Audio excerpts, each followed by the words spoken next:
Bernie O'Halloran from St. Anselm's Catholic Church.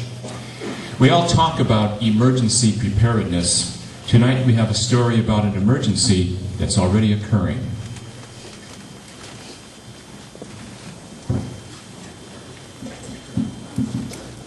I'm Suzanne Walker with the St. Vincent de Paul Society, where every day I meet people in search of shelter. Many days there are no beds available here in Marin County. When things fall apart, the only thing standing between you and the street is your support system. In that regard, some of us are luckier than others. The things that lead to homelessness are the topics that engage our imaginations and cry out for us to change the system. Things like health care costs, mental illness, addiction, affordable housing, and a whole new generation of war veterans. At our homeless help desk, we hear many different stories. Stories of lost jobs or domestic violence, catastrophic illnesses, divorce, emotional trauma. There is no such thing as a typical homeless person. Everyone has their own story about how that happened. Believe me, I know. I'm a local girl, class of '84 at Terralinda High School, yet I spent 5 years living on the streets in this county. No one ever plans to lose everything, yet it happens every day. It happened to me. Tonight there are dozens of people here in this room who will leave to sleep in a doorway or a vehicle because they have nowhere else to go. Now, I've been told that homelessness is not one of the topics that constituents in this county are interested in. Is that true? No! The truth is we do care. Even though congregations and nonprofits work hard to try to fill the gap is widening. And in Marin, there's only one bed available for every 4 people who need one. We can do better than that. Here's the good news. The county has a 10-year plan to end homelessness. That includes more emergency shelter. It's time to help our neighbors on the street make it safely through the night so that they can move on toward more permanent solutions tomorrow. It's time to build a powerful constituency in support of county-funded shelter. Thank you. Thank you. And we have 2 questions for you. Harking back to previous issues, will you work with us on these and other issues, and will you take part in House meetings throughout your district? Absolutely, of course.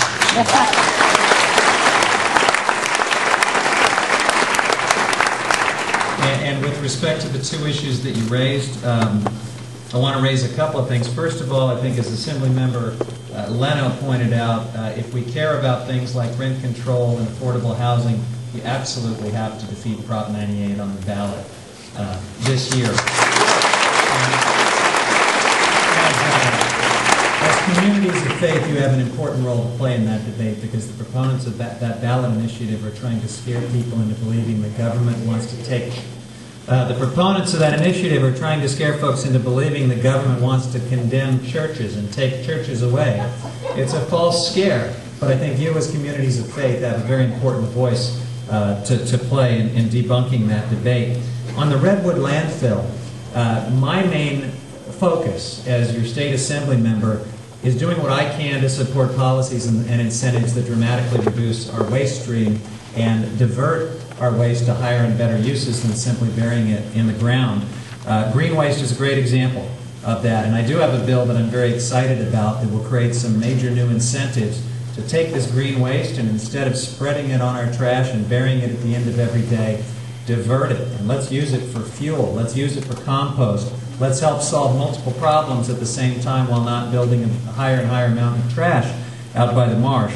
We have to think about electronic waste. We are addicted to consumption in this society, and our electronic devices contain all sorts of toxic materials. I've run bills to support the recycling of compact fluorescent light bulbs because we're going to need to use a lot more of those. Thank you, Assemblyman. And other electronic waste issues, and we could talk some more at the meeting that I will go to.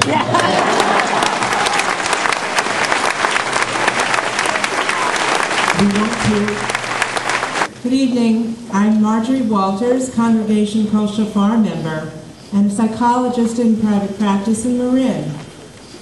I'd like to tell you about Joan, a mother of 2 small children Adjusting to the devastating breakup of her marriage and the consequent need to leave her nurse's training program to find work. Feeling major stress, depression, and barely able to function as a mother, Joan needed psychotherapy. But the job she found offered no mental health benefits. Eventually, Joan found affordable psychotherapy, but crucial to the help that she needed was medication from a psychiatrist.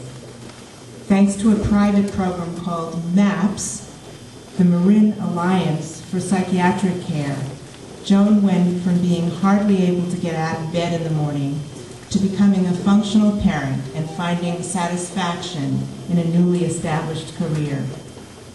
Without this comprehensive treatment, Joan was at great risk of slipping into a deeper depression, being hospitalized, becoming homeless, losing her job, and even losing her children. Thanks to MAPS, that didn't happen. 30 years ago, when I started as a psychologist, Marin County Mental Health offered services for vulnerable yet functional people like Joan. Now, county services are only for the severely mentally ill or those in acute crisis. 4 Marin nonprofits have filled in this gap. They created MAPS, but their startup grant has ended. One concrete action the county can take to help people like Joan is to find $50,000. Yes, only $50,000, so that MAPS can continue this year. We all benefit when we give mental health needs high priority, and we all pay in lost work hours, increased domestic violence and crime, and escalation into expensive acute care if there's nowhere to go when someone like Joan needs help. Managing the county budget is a complex task, and we know that it's time for us ordinary citizens to take responsibility for educating ourselves and engaging in that process.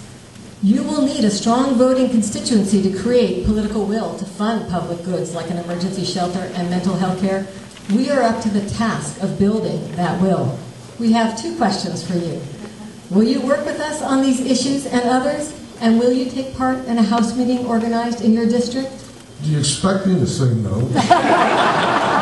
Please. Absolutely. This is absolutely.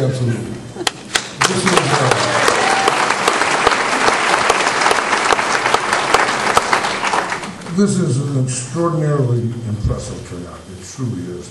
I don't know in the past many years when I've seen this many people come together, caring, their energy, their enthusiasm. That is so important. I think with the resources by MOC and the county, I think we can seriously come to address a great many of these problems. So thank you very much.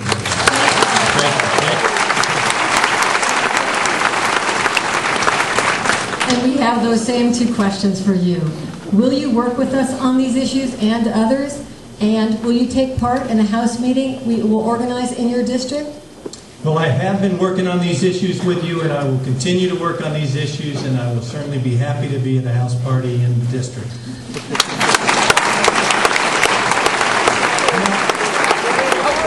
I too want to say that this room is filled with caring, compassion, and commitment, and it is a powerful example of what we can do.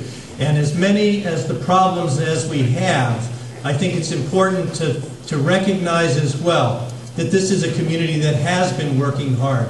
We have a living wage. We have created in-home support services. We do have bilingual mental health services that we're holding on to in West Marin against the tide.